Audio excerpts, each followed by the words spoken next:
एक रोज रास्ते में एक महात्मा अपने शिष्य के साथ भ्रमण पर निकले। गुरु जी को ज्यादा इधर उधर की बातें करना पसंद नहीं था। कम बोलना और शांतिपूर्वक अपना कर्म करना ही गुरु को प्रिय था। परंतु शिष्य बहुत चपल था। उसे हमेशा इधर उधर की बातें ही सूझती। उसे दूसरों की बातों में बड़ा ही आनंद आता था। चलते हुए जब वो तालाब से होकर गुजर रहे थे तो उन्होंने देखा कि एक धीवर नदी में जाल डाले हुए है। शिष्य यह सब देख खड़ा हो गया और धीवर को अहिंसा परमो धर्म का उपदेश देने लगा। लेकिन धीवर कहाँ समझने वाला था।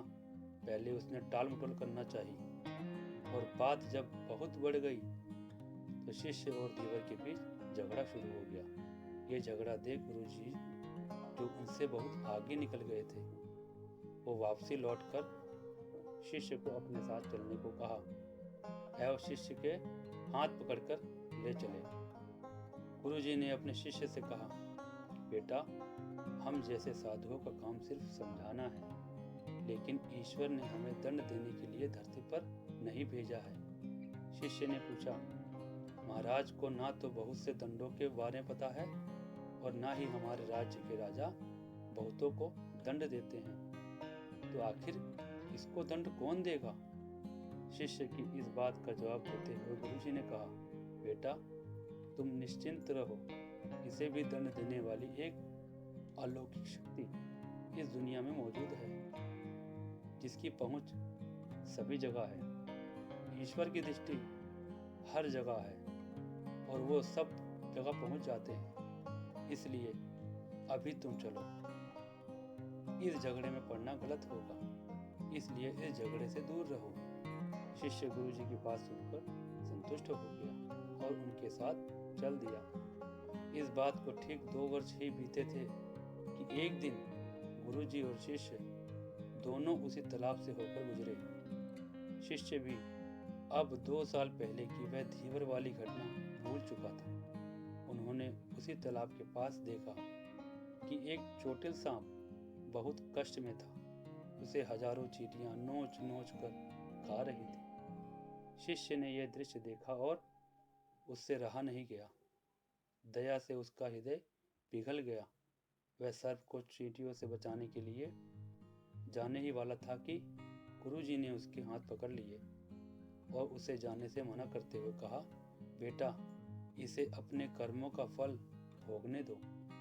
यदि अभी तुमने इसे रोकना चाहा तो इस बेचारे को फिर से दूसरे जन्म में यह दुख भोगने होंगे, क्योंकि कर्म का फल अवश्य ही भोगना पड़ता है। शिष्य ने गुरुजी से पूछा, गुरुजी, इसने कौन सा कर्म किया है जो इसकी ऐसी दुर्दशा है?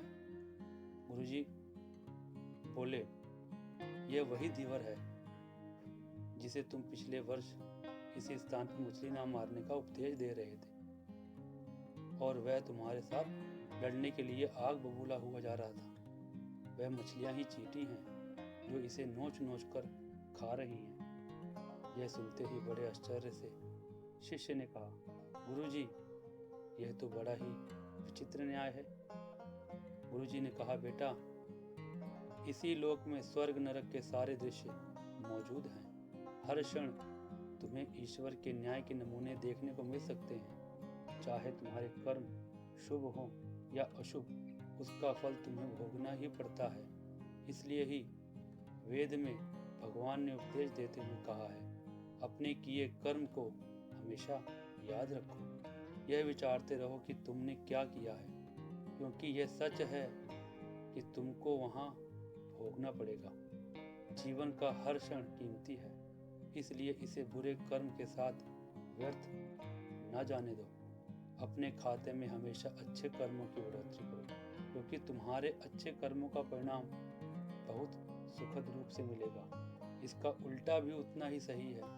तुम्हारे बुरे कर्मों का फल भी एक दिन बुरे तरीके से भुगतना पड़ेगा। इसलिए कर्मों पर ध्यान दो, क्योंकि वो ईश्वर हमेशा न्याय ही करता है। शिष्य गुरुजी की बात स्पष्ट रूप से समझ चुका था। दोस्तों, हम चाहें इस बात पर विश्वास करें या नहीं, लेकिन ये बिल्कुल सच है कि ईश्वर हमेशा सही न्याय करते हैं और उनके न्याय करने का सीधा संबंध हमारे अपने कर्मों से है। यदि हमने अपने जीवन में बहुत अच्छे कर्म किए हैं या अच्छे कर्म कर रहे हैं तो उसी के अनुरूप ईश्वर हमारे साथ न्याय करेंगे।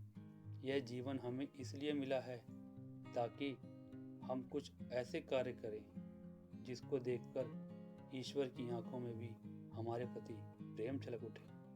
तो दोस्तों, कर्म करना बहुत आवश्यक है। तो कर्म अच्छे करो या बुरे करो, फल तो देने वाला ऊपर वाला ही है। धन्यवाद।